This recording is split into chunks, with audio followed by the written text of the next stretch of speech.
Hey everybody, it's Nathan from savagelandsnews coming in once again, this time with a member of the LSS development team who you guys have been asking me to get on the channel for, I don't know, a year now. Everybody give him a gigantic round of applause as he is the sole brute, one of the OG brutes in the community. It's Karol, everybody. Thank you, Nathan, for having me. It's a pleasure to be here with you. Yeah, I'm so excited, honestly. So we're gonna take this kind of just simple, not super structured, but we're here to talk about brutes, heavy hitters, and some other fun things going on over in Legend Story Studios for next year.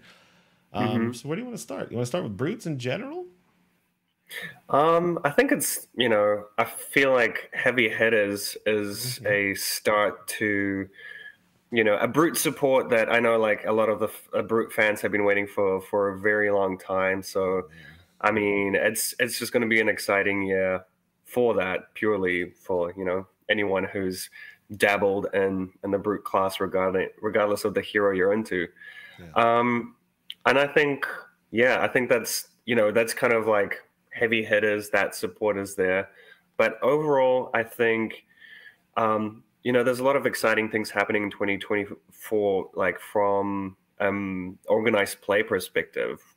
As as it was announced at Worlds, we're going to increase the total prize pool to 1.5 million, which is crazy. It's it's an insane amount of money that you can get from playing Flesh and Blood. So I hope that encourages anyone who's driven competitively, wants to play the game, wants to see the world, to kind of have the means to support that.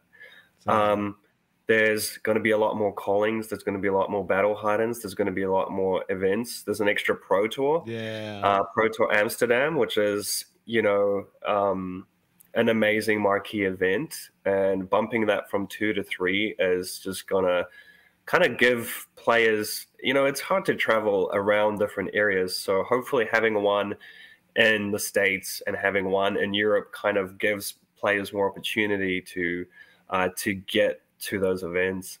But yeah, I think another big thing, a big shift from 2023 to 2024 is 3 draftable sets. And I think if you've engaged with limited play at all with Flesh and Blood, if you like drafting, if you like playing sealed, I think that is great news for you, because as you know, I love limited myself, and for me, being able to crack packs and actually play with them is something that is, it can't be beaten. I feel like it's the kind of getting random cards and kind of creating a deck out of that. I think there's there's a really cool element of creativity there. So I think that is probably for me the biggest thing, is the fact that every set release is going to be draftable. I think that's going to be huge. Yeah. So a couple points there, but so does that mean that are we still getting support sets like Crucible of War and Everfest mixed in, or is the fundamental decision to kind of try and make every set a progressive draftable set? I mean, it's never say never. Like, we might do one down the line, but the plan for 2024 is to have every set draftable, and they all will have the expansion slots to support other classes and heroes, etc. Yeah. Okay, that makes sense. Expansion slots really did open up that kind of Crucible of War style support for everybody. So that actually helps a lot with that. And then, funny enough that you mentioned Crucible of War, because I feel like heavy hitters is kind of the limited playable kind of follow up from Crucible. I think it's, you have the heroes like KO and Kasai return, and the whole idea of this kind of armoring up your, previous classes. So, like, personally, Crucible of War is my favorite set. So I'm really excited to see the response to heavy hitters based on that. Yeah, Crucible of War was like one of it was so fun to open it. I don't know, like you said, kind of arming up your hero and getting all these new kind of toys that are super powerful, but like, yeah, you know, and it was kind of complex. The cards opened up weird avenues for heroes that they hadn't seen before. So like, it was good. Yeah. Yeah. And then you also mentioned so expanding the tournaments for all of next year, right? I mean, I think that's super important because you know, like you said, not everybody can travel. And you know, Hmm. personally, Pro Tour LA, unfortunately, it's on my wedding date, so I can't go. Oh, You no. know, and I just missed Worlds because of some personal issues, and I was like, wow, I'm missing the two major events of next year already. And then you guys Yeah. announced the second one, and I was so excited because I'm going to Amsterdam, right? So I really like that Awesome. opportunity for players to get multiple chances at these kind of Yeah. marquee events. And you know, this it might be far away, but at least there's that excitement of the like going to a new place, discovering new, you know, countries Yeah, and it's honestly amazing. It's part yeah. traveling and the group of friends I've made in this game is crazy, right? Like I go to Hmm. random countries all over the planet, and I know people there because we play the game Hmm. together and we talk online or we've talked in person. It's really interesting. I honestly I've traveled like twice as much because of this game than I had before, Yeah. which is really cool. It's like really cool. Yeah. I had the pleasure of going to San Jose for the World Championship, and it was really awesome to like catch up with people from all over the world who, you know, we get to just go out and have a good time. Like at the end of the day, like um, the game gets people together, but you, at the end of the day, you are in a new city, Yeah. new country, and you get to explore it with people that you know it's easier to connect with because it's you have that mutual that hobby that something to talk about. Yeah. I actually think I ran into you at San Jose at like the after thing. And Mm. I think you told me a little bit of a story about a guy, I don't know, or a guy, a person called the Matrix. I can't remember the exact word, who just every time a brute card was printed, they swatted it down and said, take the block off. It might have been you. I'm not positive, but it was Yeah. something along those lines. Yeah, it's really amazing building these Mm. communities, having friends, you know, like talking to people all over the world. It's really cool. It's kind of eye opening, right? Like it's interesting Hmm. to see these Definitely, like definitely. perspectives. Yeah. So should we get to the brute the brute topic now in heavy hitters because Yeah, sure thing. KO is mind blowing. I love KO so much, and it's such Hmm. an interesting design decision to take him away from where he kind of was before, which was like pure random, pure rolling dice, Hmm. pure, you know, and now he's almost, I would say, like the most consistent brute in the game if you want to make him that way, you know? Yeah, So definitely, it's kind definitely. of trippy, right? To see that evolution from the craziest character in the game to like a brute that is pretty much always going to nail his randomness, right? Do you have Hmm. any like Hmm. insights on how like that kind of process, how you guys reach that kind of level for KO? That's definitely, you know, as developers, we got presented by the with the hero, and it was honestly mind blowing. It's like I feel like it's the coolest thing about it is I know a lot of brute players and a lot of specifically Rhino players have just been like, please give us a blue six, please give Please, us a blue six. You know, please. it's like it is like the core kind of constraint of the hero. So it was really cool to see KO be its own unique hero that says, you know what, here's all the blue sixes you want, Mhm. and show us what you can do with it. Yeah, So I think it's it's a cool avenue for the brute class, in my opinion, to try something different. And even just that ability means that there's so many avenues within KO that you can take. You can play this kind of like grindy mid range. You can go more combo. mhm. Um, you can go aggro. You know, you can. There's just so many ways you can play the hero, which is something that I really enjoy about it. Yeah, I've been having a lot of fun. I mean, obviously, the first thing everybody did was stick Berserk in the list and see how big their Hmm. numbers can get. Of course, I did it Yeah. too. Day one, I was like, let's go for 100 damage combo, right? But Yeah. the more I play him, the more I realize how flexible, like you're saying, he is, right? So I have a Hmm. non-Berserk list that I'm on right now that I feel like is Hmm. significantly more consistent and strong than the Berserk list, and it's kind of Hmm. the amount of cards you can kind of play too. Like you could put Ravenous Rabble in there, like you know, like you can do a lot of weird Yeah. stuff, right? Absolutely, absolutely. Like you have access to, you know, it has been a case of brutes where you have a lot of these cards that are 5 power that you just kind of, it was just such a tough job of trying to fit it into your deck, whereas like KO just opens all of that up. Yeah, Ravenous Rabble, E-Strikes. I've seen a lot of people, you know, be frothing about like Madcap Charges and stuff like that, even like Yellow Wild Ride. So I don't understand the Madcap Charger love, but Yellow Wild Ride and Yellow Pulping, honestly, after playing KO, like it's mind-blowing how much more powerful the yellow variant is, because like you can pitch it, you know, like honestly, it's crazy how it's kind of like after playing Rhinar for 2 years now, it's like every one of my decisions, I'm so much less stressed when I play KO. I'm like, you know, 3 blues and a Savage Feast, and I'm like, this is great, you know. On Rhinar, I would be crying, you know. You draw a Blood Rush with 2 blues, you're like, how am I gonna fix this, you know? KO, it's like, I'm gonna let this rip, you know. It's really fun. Yeah, definitely. I also I wonder, what's your experience of, you know, after playing KO, do you get kind of like, do you ever misintimidate? Like being like, you know what? Oh, of course. Rhinar has a really cool like ability. I've been an OG of defending Rhinar in my Discord and the purple Discord. Like the amount of times people say intimidate is useless, I'm like, you are absolutely crazy. Like you're crazy to think that it doesn't do anything. It's one of the most powerful mechanics in the game. It's just gate kept by, you know, brutes are really hard to play. I'm not gonna lie. Like Levia implodes every time you make a mistake. Rhinar has like fistfuls of hands that hardly function, and you have to play Blood Rush perfectly or pitch stack perfectly.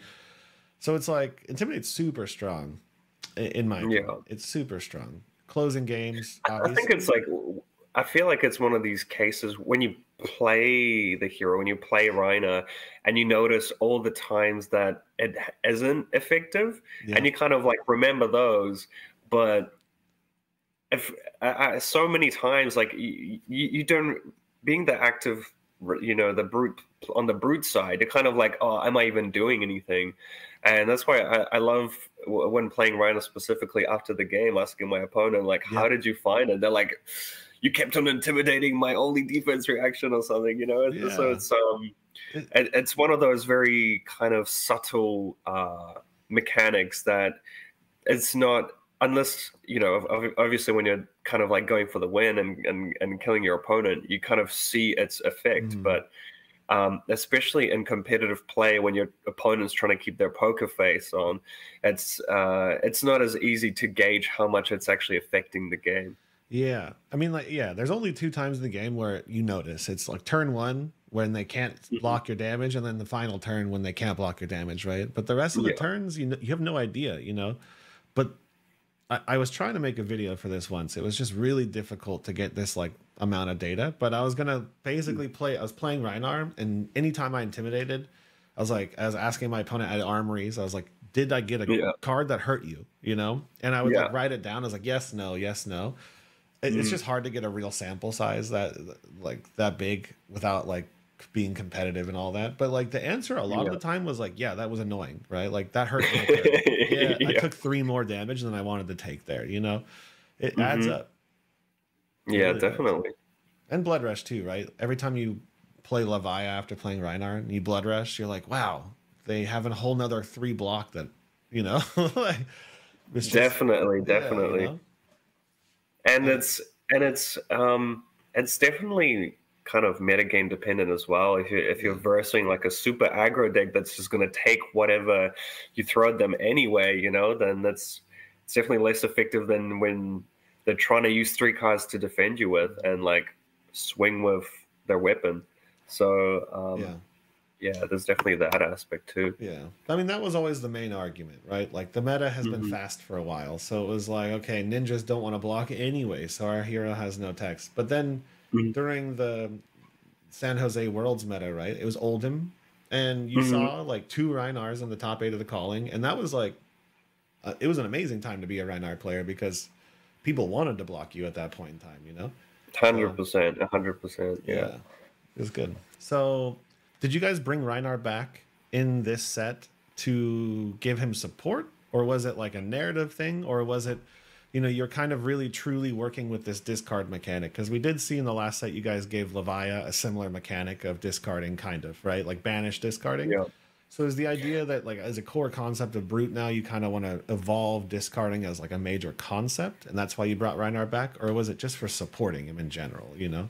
So yeah, I mean that decision was made up top, but for me personally, what I can say is that it's it gives players the thing that I like about it is gives players the ability to play Rhinar in a limited environment again, Yeah. and for me, it is also about the constructed support. You know, being able to, this is the hero, and when you start making a lot of new heroes and you start spreading yourself too thin, it's hard to make sure that every hero gets what they need. Whereas Beat Chest is just such a smooth, you know, it just blends with Rhinor's ability so well.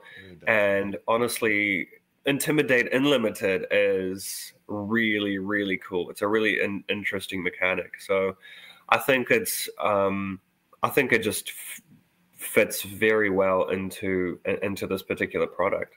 And also Rhina, when in a limited environment, when you compare it to KO, it's just such a different, it's such a different kind of like value proposition in a way. It's such a different experience, which makes it more interesting to the process of drafting, or if you're making a seal deck, is being like, you know, kind of like the tension between picking one or the other is really interesting.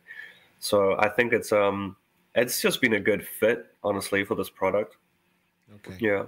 Yeah, those people out there, I played a handful of WTR drafts and stuff like that back when I was kind of first getting in. And Rhinar was so fun to play in draft, like so fun. And Intimidate really does matter when a lot of your cards aren't super powerful. So, you know, you hit their two bad, you know, you intimidate their two bad cards, leave them with two good ones. Do they just take 10? You know, like it's actually kind of way harder to deal with in limited. Yeah, and something that a big difference in this particular set is there's a lot of block cards, which if you intimidate a block card, you know, you hit the jackpot. Like that card is made for blocking, for defending. So leaving your opponent stranded with one of those is actually a huge kind of win for the Rhino player. Yeah, because I mean they're typically red or yellow. You're probably not running the blue ones unless you're stuck, right? Like so.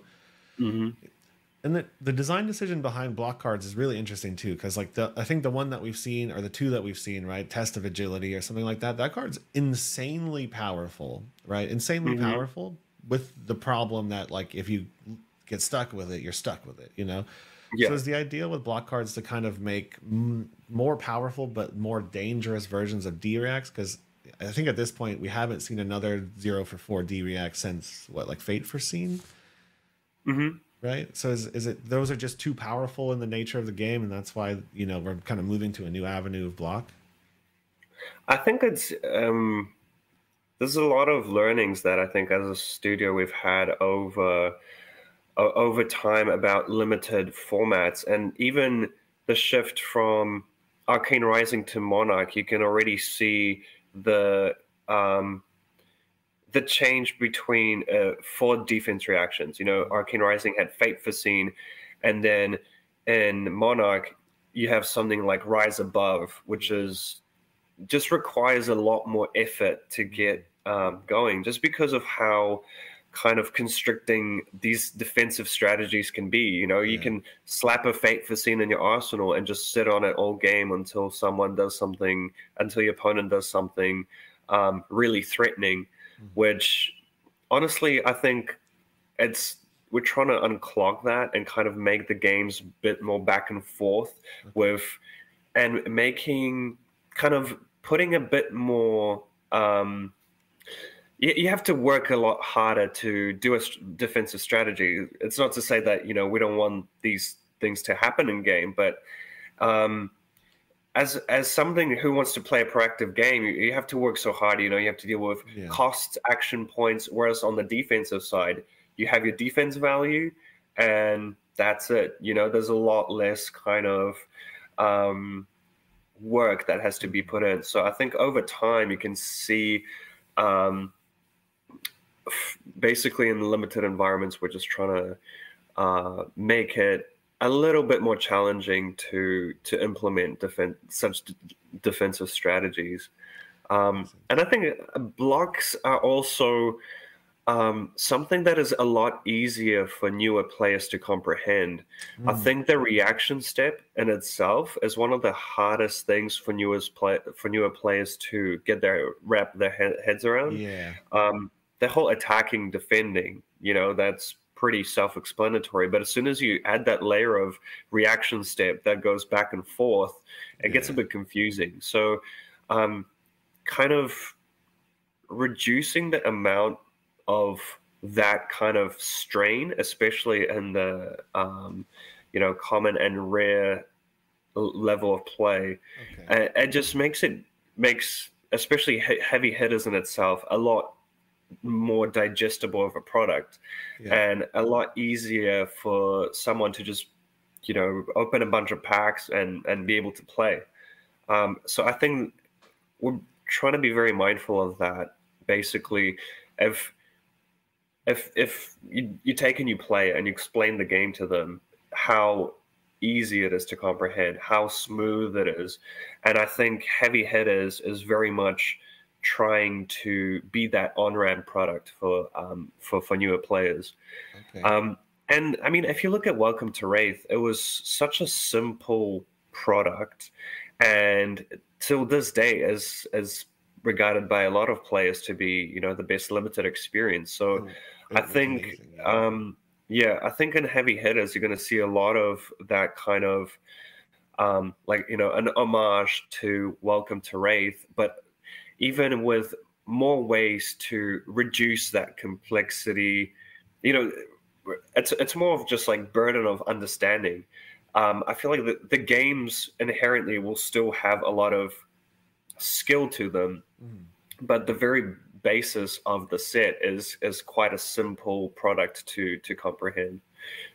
Yeah, I honestly think a lot of the times the simplest sets or the simplest heroes are the most complex to play, oddly enough, right? Like if you have a hero that just does like a lot of damage and it combos really well innately, like the expression level is kind of like I play my cards, all 4 cards every turn in the right order, and that's all I do, right? And then you have like WTR where it's like, okay, if I put this card in my arsenal right now, I don't block, you know, like there's all this kind of like those little steps are way more expressive than a lot of the time where you just kind of dump 5 cards down every turn until you win, you know? So I like that. I like the simple heroes and the simple mechanics. It makes it more fun. Yeah, and I think that, Welcome to Wraith did have that element of, it was simple to understand, but kind of really hard to master, right? And I think that's something that I've always kind of, that's what drew me to Flesh and Blood in the first place, is that kind of, when you first get it, you're like, oh, I get how this works. You know, this is easy. And then you're like, okay, but how do I win? And that's when the complexity of the strategy kicks in. And I think Heavy Hitters does a great job of that. You know, that's gonna be awesome. It's a simple product to comprehend, but it's a lot harder to master. It's awesome. Yeah. I mean, the amount of WTR drafts where you win on like your second pitch stack, you know, like it's like you're intentionally memorizing cards at that point. Like, yeah, it was really in depth, but like you said, the heroes are pretty simple. It's like dominate on a stick or discard, you know, like it was kind of fun. So the idea of simplistic kind of drafts, we're not going to see a 4 wizard set anytime soon for drafting, huh? I mean, I was strictly talking about heavy hitters here, you know. I think I think Bright I think I think the ebb and flow of complexity is going to continue to go up and down. I feel like Bright Lights was one of these products that had a lot of complexity. You know, you have all these like crank items, action points flying around, like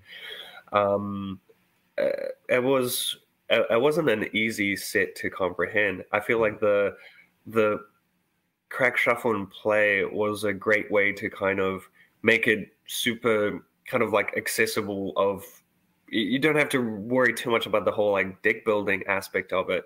But the set itself had a lot of complexities, um, and that's another thing. Something like deck building can be complex or simple. The Yeah. gameplay can be complex or simple. So Yeah.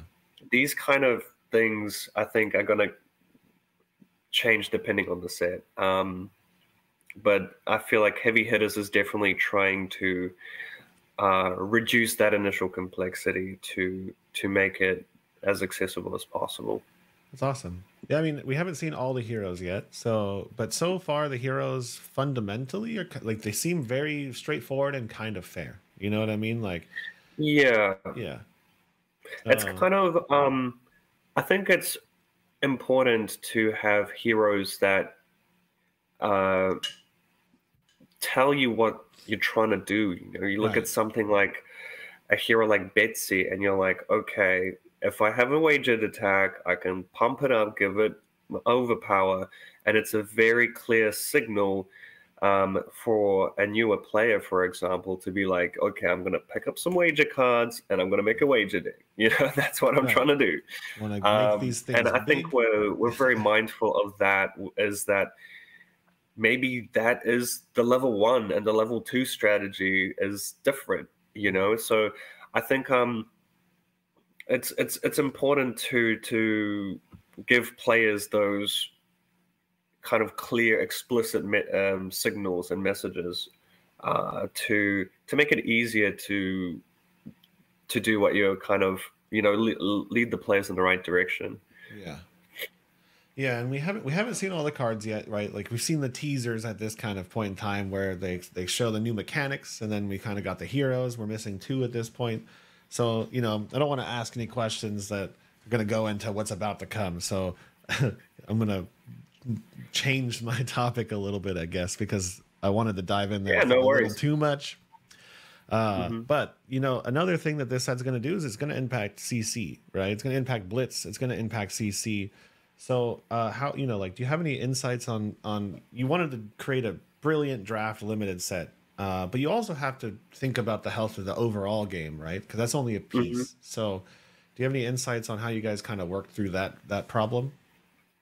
Yeah, I think Heavy Hitters is um, in a way helps a lot of these classes and constructed that have needed some support. Uh, you know, I can talk about Brute all day, but Yeah, Warrior is also a class that hasn't seen as much kind of competitive yeah, success as others. yeah, Guardian as well, now that Oldham has reached Living Legend, you have your kind of Bravo, and that's your Guardian. So yeah, it's good to give kind of a different options for fans of those particular classes. yeah. And I think that um, Kasai, in my opinion, is going to be a hero that I hope a lot of players enjoy, because I know how many Kasai fans there are in There's Blitz, so many. and that Yeah, is a hero that has um, not only been like super powerful, but has had such a, you know, following in that yeah. particular format. So I really I'm excited to see what people do with the hero in Classic Constructed, and and have access to that particular gameplay, that particular play style as well. Yeah, Yeah. I really like the flavor of the hero so far too, because like I really wanted a towering guardian for a long time. Like Brute is my number one, but Guardian's always kind Yeah. of been close enough where I was like, Hmm. I dabbled with Bravo, I dabbled with Yeah. Oldhim, but we saw a lot of like. I don't know if this is intentional or if this is just something that I'm doing, but like I see a lot of the time you guys have like a supplemental set and you kind of preview something interesting for a hero that doesn't really fit in the Hmm. game, and then like a set or two later you release a hero that's kind of dedicated to it. So we saw a lot Hmm. of towering cards, and especially in Hmm. the recent sets, like even in the Blitz set, right? The Hmm. Professor set, you saw some Yeah. pumps. These towers were coming out, and it was like kind of slowly leaking these towers, and then boom, a hero that's kind of built around tower. Is that like Hmm. intentional, or do you guys create a card and you're like, you know what, this would be really cool if we built a hero around it? Yeah. It's um it's hard for me to say. I do know with the particular the tower mechanic, it's something that I think I like the way it gives Guardian a proactive game plan. Yeah. I feel like Guardian is a class that has been, especially on a competitive level, kind of a lot of the time goes back to this kind of defend, defend, defend, swing of hammer kind of thing. Yeah. And I think it's a good thing for the class to kind of get more proactive tools and get a new direction of being played that makes you go like, okay, I need to set this up. Yeah. Especially like something for me personally, I've also, you know, dabbled in Guardian. My first main was Bravo, and I've always been a fan of these auras that kind of pop at the start of your turn, and then you like get to whack people with a huge attack kind of thing, you know. But it's always, I feel like, been just that little bit not quite there to make it too popular and competitive play. So I do hope that these tools kind of give players a bit more options to explore that. Yeah, I'm excited to see Crippling Crush for 25. You know what I mean? Like, yeah. Shout out to Kel McCree through once a year. He always posts this picture of like some armory or some tournament where he crippling crushed someone for like 30 or something, like OTK'd, and it's wait. It's gonna be fun. And Kasai too. Kasai's flavor is seeing allies on a warrior is such a dope idea. Honestly, I'm terrified of it. I'm not looking forward to playing against those little ally guys, the cell swordsmen, but she looks cool. Really interesting. Yeah, it's I think that one the whole raise army card, I feel like it's a great kind of middle ground between flavor and kind of like a powerful unique tool in the game itself. So I'm definitely kind of excited to see how players use that one. Yeah, I'm excited. So where is this set thematically on the map? Is in the Badlands? Is that correct? Like the arena, is it in the Savage Lands or is it in the Badlands? Do you know? I think it's in between a few regions. Not sure how much I can like say. I'm pretty sure this is some of the information that will be given out as the lore unrolls. With the previews. I have so many lore questions, man. I really want to talk about it. Once it's all out and everything's out in the public. I would love to talk to you or somebody about like brute lore and what is going on, because I think my initial reaction was like, okay, KO's got trapped, that's sick, okay, he's fighting there, whatever, and then Rhinar just goes there and I'm like, okay, what's going on? Where are we headed with Rhinar right now? Why is he hanging out with the humans right now? You know what I mean? Really want to get that lore after destroying Dorinthia's whole army, he decided, you know what, let's chill with humans for a little bit. That's my main question. Is like, he's been fighting humans on the edge of his jungle for forever, and then he's like, you know what, let's go hang out with him. I need some gold. I need some gold. You know, like, what is he doing? Okay. Yeah. And like, can brutes talk? Like, are they able to talk? Do they have like? I think so. I don't know. I genuinely don't know. Yeah. Some of them, all of them, I don't know. Yeah, because in the beginning it was like wild savage creature in the jungle, like eats everything, whatever, and then like we kind of got to Everfest and it's like there's clearly a brute we're riding a pig in the background, and then we kind of, for me it was the high roller, right? Like it's just sitting on the table like gambling. It's just like, wait a second. Yeah, though the wild ride and high roller, I was like, okay, what is this? Like, what are these? You know? And then it's like, then you go back to Swing Big, and it's like another monster that clearly can't. And then Numbskull's talking, so they could talk, right? I don't know. Okay, I need a lore video. I think so. You need to help me find a brute lore video. We need to go through the whole thing, the whole journey. Yeah, you know what? That's going to be my goal for 2024: is extract as much lore information for about brutes for you as possible. I need it. I really want to understand. I really need to know. I don't know why, but it bothers me. I need to know. I feel you. I feel you. I feel like it was like half a year ago or something. I was just like, wait, Rhinar can talk? And I was like, yeah. Wait, what? there's like 2 versions of brutes that are, or even like blessing of savagery. Okay, I feel like it's all over the place, and it really just irks me a little. Like the brutes I want, it's a pretty wide yeah, it goes from just these like rituals in the jungle, yeah, kind of biting people's heads off to gambling with the boys in the tavern. Yeah, to hanging out in the tavern with the homies, like you got D&D party ogre, and then you got like what Rhinar used to be.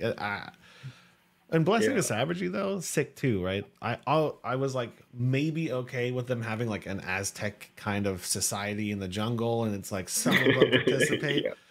I'm not so sure I'm down with like the playing dice and the tavern brute, but I'm not the boss, so fair enough. I just deal with whatever I get, Don't worry, Nathan. I'll get to the bottom of this for you. I'll make sure. I'll find out the information. There's a lot of people asking these questions. Fair enough. Okay, so we covered brutes in general, right? The new hero coming out, KO, looking sick. He's amazing. Honestly, one of the most fun brutes to play in the game right now. Rhinar's return. Oh, that new majestic. I didn't realize how good it was until like the next day. Yeah, it is one of those things they like, okay, like a 3 for 6. Cool. Yeah. They just like got a quad. Don't block it, Yeah. But yeah, it is a very powerful card. It's a very powerful card. We touched on heavy hitters in CC and Blitz a little bit. What we haven't talked about is a living legend format so far. Yeah. So what do you got for us there? So personally, living legend format is something that I've been always really excited about, and I've really wanted to see how it plays out on like the top competitive level. Yeah. And I think the Worlds Barcelona and the Living Legend event there with all breaks loose. Let's see what happens. Yeah. And I think we got our answer on what happens to the Living Legend format without any sort of restrictions at all. We did. Where anything goes. And we did. The answer was Starvo is super, super strong. And I think big surprise. Starvo's in top 16. But, yeah. One thing is that the bans on the Living Legend format seemed very harsh. I think it's when you look at it and you're like, oh wow, Starvo got nerfed to the ground kind of thing. But the thing is I feel like we worked very hard to make sure that we get the format right and we open up other heroes to be competitive. Yeah. But the thing is, I feel like a lot of players have the mindset of when a card is banned, it's gone. Whereas with the restrictions, you got to be mindful that you still have every single one of these cards is in the deck. So I do encourage people to try out the format because we are trying our hardest to make it as competitive and as enjoyable as possible. And I think the ban list, restrictions, what they aim to achieve is just opening up the format to new heroes that can be played, that can compete, that can win, and just to basically diversify the metagame a little bit. And I hope that the saddest thing was the lack of, in my opinion, rune blades. I feel like rune blades, Chain, and Viscerai, and Briar are some of the most fun heroes because of the crazy bonkers things they can do. And I think a lot of the cards that Starvo had access to just kind of shut them down without even needing to do anything. Yeah. So it is a format that we're going to continue to keep a close eye on and seeing how it evolves and how it changes. And that is something that basically will be adjusted as needed over time. So I do feel for the Icelander players and the Olden players who are just like, oh, what? I didn't even get to play my card. Restricted, you know. But you just got to be mindful that this is a format that will change over time as well. Yeah, I mean, anybody who survived the Starvo meta knows that like he needs to be hit pretty hard for him to be anywhere near the level of other heroes a lot of the time. You know, I do think it's an interesting choice to ban them across all heroes. So I think that's maybe like, I think that might be one of the major gripes I saw on Twitter and stuff like that, is like, you know, older players and other heroes getting hit accidentally. So, you know, there's always room to wiggle, and, you know, you guys will figure that out in the future, I'm sure. You know, one interesting question I have for you is like, as far as balancing that format, right? I don't think it's a secret that during the Tales of Aria and Everfest part of the game, you guys went a little wild, right? Like, every card in those two sets is absolutely league above what was coming before it, and then even cards coming out to nowish, like those are still pretty up on the pyramid. You know, even the rares are good. So how do you work through that kind of a challenge where you have like two sets that are clearly, those heroes are way, like their power level is much higher than normal, and then any other hero that Living Legends in is going to come in, you know, a more fair world, I would say. So are you okay with that kind of disparity of those original heroes being a little bit more powerful, or do you plan on trying to set the level, you know, or is there like a limit? Do you want 20% of the heroes to be playable? Is there like a number? I don't think there's a particular number or anything. I feel like there's a lot of influence we have with the restrictions and the restricted list. I don't think the goal of the format is to make, you know, most of every hero playable. I think it's just going to be, it's like an impossible task, I feel. Honestly. But I think the aim is just to basically open it up as much as we can. And honestly, it's some of the powerful things that you mentioned in Tales of Aria and Everfest, I feel like also some of the most fun things you can do in the game. Like, in that particular era, you know, playing heroes like Chain, like Prism, like Viserai, like Starvo, there's just so many. I know of so many players who just at the end of the day, like the Living Legend compared to Classic Constructed just offers so much more explosiveness, which it seems like it's. I feel like there's that perception of like, you know, there's a bunch of busted stuff. You just play a game. And someone high rolls, and that's that, you know, and the game ends. But when you play the games out, like, I was personally extremely surprised by how much skill expression there was in the Living Legend format. Because yes, you get to do your absolute bonkers play, and so does your opponent. But with the 40 life, you know, you could be. They smack you for 30, you smack them for 30, and then you grind out this really interesting game. And that was something that was like actually like pleasantly surprised by the format, is that there is a lot of skill expression, and that there's a lot of matchups that are not one-sided. So I would highly recommend to anyone who likes to do these kind of like crazy powerful things to try out the format, because honestly, it's a blast. Yeah, anybody who hasn't played OTK Viserai, go do it. It's like the coolest deck ever made in the whole world. Exactly. I love and it's Viserai. Sonata Arcanix is still my favorite card of all time because of that moment, you know, when you just pop it off for like 20 and then you start revealing the top cards of your deck. That kind of, it's just such a exciting moment of the game, being like, am I gonna like get a bunch of cards? Am I gonna whiff? You know, it's so cool. One-shotting a Starvo from 43 and you're at 2 life is one of my proudest moments. You know what I mean? That's a thumbs up for me.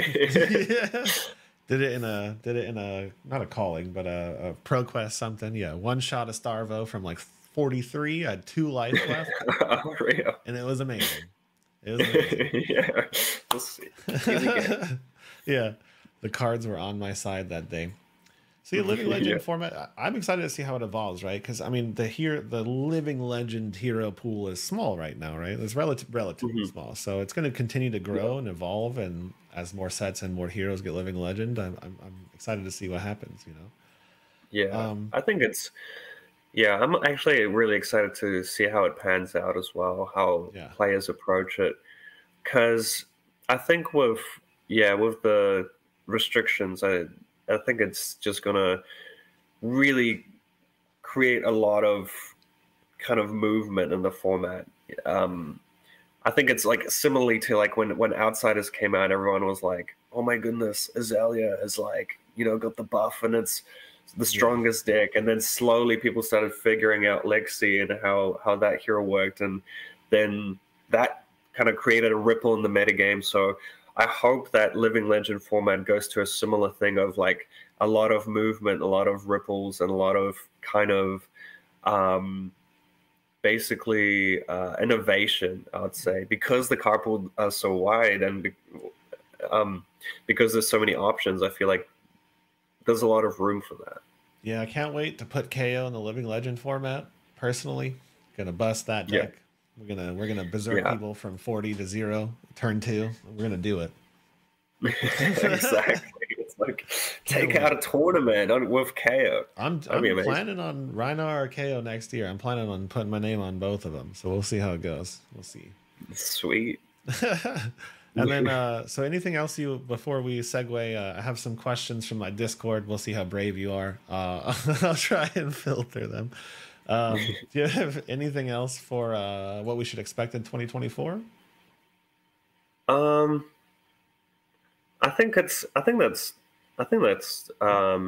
ready for the questions, to be honest. I want to see. Some of these are bad, and I'll be editing these pretty heavily, I'm sure. Okay. Yeah. All right. So where are we? Okay. Oh, sorry. One thing I will mention Yes. is that I think you can expect a lot more lore in 2024. Oh, really? I'm excited about that. LSS in 2023 has been growing a lot, and one of the things that has been we have trying to expand on is the lore side of things and the kind of creative department. So just want to point out there, hopefully I'll get some information for the brute players, but overall lore should be something that is increased as well. I'm really excited about that. I enjoy when I get super passionate about a game or a topic. Like I really like getting into like the little details and the lore and I don't know, like I'm playing Rhinar. I'd like to know what he's doing, I'd like to know where he is, what's going on. So yeah, if you guys need help writing lore for brutes, give me a call. I'll do it for free. Sweet. I can write you a book I'll let you know on what I've thought they were doing this whole time. Okay. So from wave to high, what traits and or qualities do you have in common with Rhinar? Do I have in common with Rhinar? That's his question. Wow. Maybe enjoyment of nature. I love to go on, hikes, and we have a lot of amazing nature here in New Zealand. So that's something that I always try and, not always, but I try my best to kind of get out there and breathe in some fresh air, look at some trees. I love it. That's probably it. I'm definitely not as strong as Rhinar. There's probably a lot of differences, but I think that kind of maybe enjoying a rare steak. That could be another one. That's a good one. That is that's my assumptions. I'm not sure what the dietary intake of Rhinar is, but yeah. I would it's assume either so. eating live animals or is eating bar food. We're not sure yet. War is coming in 2024. Yeah. Another kind of soft one for you. What soundtrack is playing when you enter the deathmatch arena? That's from All Dragon, No Ash. I think I'm gonna be cheesy on this one. Probably Chariots of Fire. You know, Oh, I sick. think it's a. That's good. It's either that, something very kind of ethereal, or um, maybe some metal. Okay. Depends on the mood. I Yeah. think depends on the mood. Depends on the how I'd wake up in the morning. Maybe some Iron Maiden. Yeah, There's a maybe good. Number of the Beast. Oh, that's a good one too. Oh, you got a good music selection there, man. Yeah. Um, okay, so a little bit more of a technical one, not quite. What advantages and disadvantages do you think Brute has in our current meta? Do you think we will see significant changes in those qualities after heavy hitters? And that's from Evanlingos. Um, Brute in general, I think I'll kind of lean more into Rhinar, I guess. I think Okay. it's fun just at the start, because I feel like, as you know, people have noticed a shift over the last year of kind of the power level going down, and heroes, there's a lot of really powerful stuff that keeps on leaving the game. I mean, once Lexi has left, Mm. I feel like that was a very um, good period of time for a hero like Rhina or Levi to step in and kind Yeah. of shine. And honestly, shout out to Pedro, who took a Rhina to a top 16 finish at Worlds. So close. Um, He should have, yeah. I think it's just like kind of showcases that the hero in the class can do some powerful things. No, And yeah. I think in general, I think brutes, all three brutes shine when the top tier decks are a bit slower and are a Yeah. bit kind of more value orientated, a bit more grindy. And I feel like that's when it's brutes time to shine, to kind of like feast on those. And I think it's one of the things about competitive Flesh and Blood is I feel like the top tier players tend to um, go towards these kinds of decks, that value orientated decks. So a lot of the time, I feel like there's a huge potential for brutes to kind of feast on that. Yeah. The other thing is, I feel like after Bright Lights and a lot of the mechanologist heroes, I think all of them are susceptible to what brutes can do. Yep. Brutes are the only brute is the only class that has access to such strong item destruction. So I think there's a huge opportunity there as well. So I think in general, it's just a class that is an answer to a lot of problems. Yeah. Like a Yeah, hundred, and I think 100%. it's, if once the metagame aligns, or your local metagame aligns, I think it can be a very, very strong pick. I agree. I mean, I've been defending Rhinar and brutes in general for forever, right? Like, I mean, the Lexi meta was not good, but you know, every other meta before that was fine, right?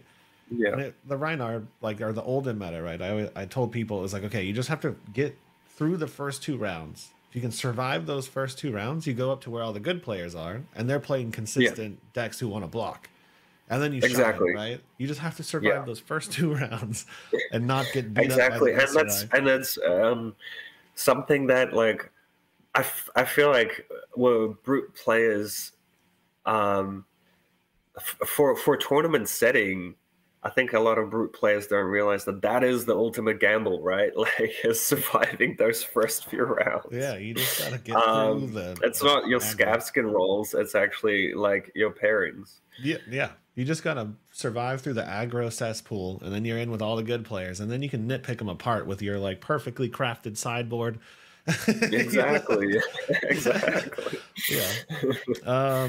Okay, so this one we got a bunch of questions, but I'm just gonna pick one. So okay, this one's kind of on the whole brute variance and competition. you know, Brian and you guys talk a lot on Twitter, kind of, you know, defending and not defending and stuff like that. But Sigma asks, do you agree with players criticizing LSS for not pushing Brute over the edge? Is heavy hitters going to attempt to lower the inconsistency and put them on the competitive map? Or are they confined to stay down on LL points because of their variance?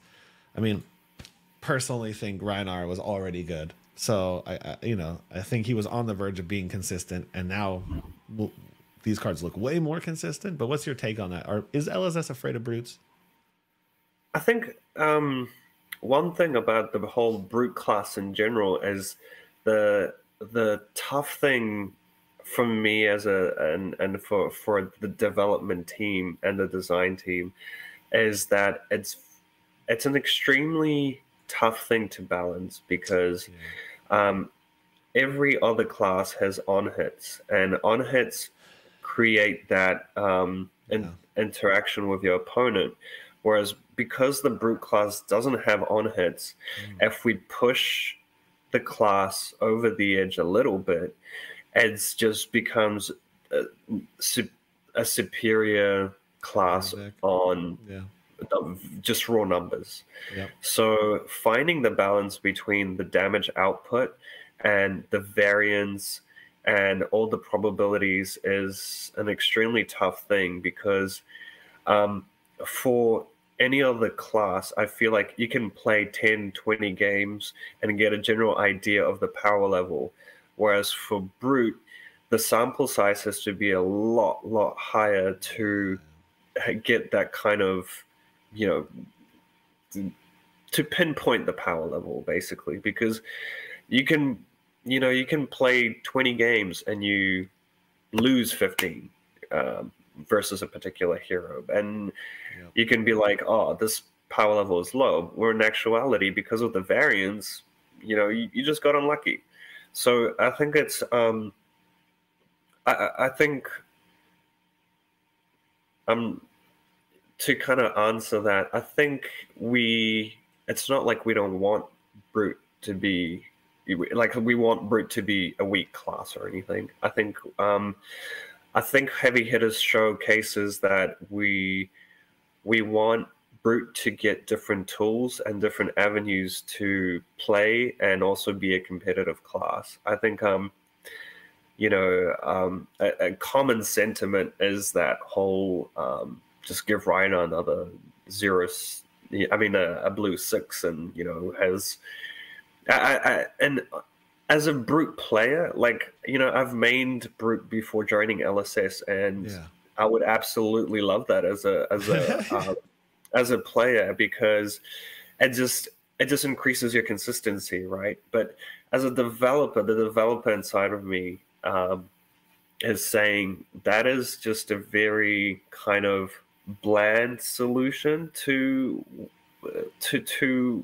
what you need.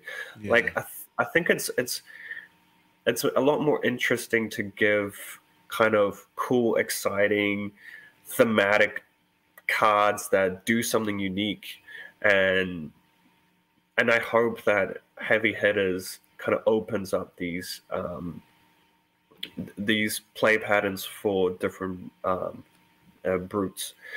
So I think with another thing is, like, a lot of players are just like, I just have to roll scabbies, otherwise I won't get my value. And I think scab skins is a very, to me, it's a very interesting and intriguing part of the Brute gameplay. But at the same time, I feel like the addition of the agility token and heavy hitters and cards, like one of my favorite cards in the set is the Smashback Alehorn, where you get an agility and you get a might, and it's a blue. It's a card that I think it's kind of resembles what Time Snap Potion used to do in the class, but I think it's just a lot less permanent. But I think it just really opens up the play patterns and deck building as well. So I hope that Brute community kind of like appreciates the different tools given and that and heavy hitters as a set. Yeah. Yeah, it's really like you kind of clearly stated, right? Rhinar is really hard to balance in general because, like you said, if we get too strong, then we're just this really dumb aggro class that rips your defense ability out, and then we're like we're just it's gonna LL in a couple days, and everybody's gonna get over it. I'd also personally hate to play in a meta where Rhinar is the fastest deck in the game. Like I would hate to play that meta. It's whoever intimidates slightly better wins, you know. But I really Yeah, like the exactly. new avenues. You guys is new, the instant discard, the agility one. Playing around with that, it's like the amount of time Rhinar gets stuck with an extra blue, and so like yeah, Smashback Ailhorn, that agility one. It just opens up a lot of flexibility for him that he didn't have before. It's really Yeah, fun. exactly. It's like you get to kind of pick and choose the direction of your deck, of your strategy, where you want to go, Yeah, which I think is really cool. And yeah, I just hope that that's enough to kind of give people a lot of room to play around and even be able to be like, I'm going to play this kind of particular Rhino for this meta game, or go kind of change the strategy and kind of tweak the archetype of this particular Rhino for this meta game. So yeah, I'm excited to see what people do with the yeah. hero and the class in general. And a lot of the cards aren't out yet, so it's like I have so many other. There's a lot of questions, and a lot of ideas and avenues, but we have to wait patiently until January. But you know, I think one of the main issues fundamentally that most brute players have is that our card pool was tiny, and it's tiny in two ways. It was tiny because like it's just we didn't have very much support, and then it was tiny in the fact that like our heroes restrictive. All of the heroes, all the brute class heroes are restrictive. Levia has to have vanish, otherwise she dies. Rhinar has to have the 6 quantity or he dies, right? So it was kind of like double restrictive where it felt like we all kind of ended up in the same exact list with like 4 cards that are different, right? And already I'm seeing that there's like more avenues, Beat Hmm. Chest allows you to play Club, which is a variant of Rhinar that a lot of people love, but we've been stuck on claws for a long time. And there's supposed to be Hmm. more weapons in this set than any other set before, from what I read. So maybe there's going to be a whole new version of Weapon Rhinar that'll come out soon that I can't wait to see. Maybe there will be. Maybe, maybe. Maybe Okay, we'll see. we'll see what's going on. I know we saw the Romping Club and the Rhinar spoiler, so I'm assuming Romping Club is back, but we'll see. Okay, and then we'll just do this last question. We're on the hour mark right now. I literally had like 40 more questions, but we're just gonna do one final one from Fancy. What do you think the class fantasy for Brute is? And what is the best pitch to get somebody to play Brute more than another class? The class. Sorry, could you repeat the So first what do you part? think the class fantasy for Brute is? And how would you convince somebody to play Brute more than another class? I actually really like this question because I think that was a weak point for Brute for a while. Is that it was kind of hard to describe what they are, right? Like Hmm. Leviah and Rhinar, from a similarity perspective, is like they both play Blood Rush, and they kind of have like Hmm. pretty big but pretty decent 2 card plays. I would say is like another thing about Brute that's a little different.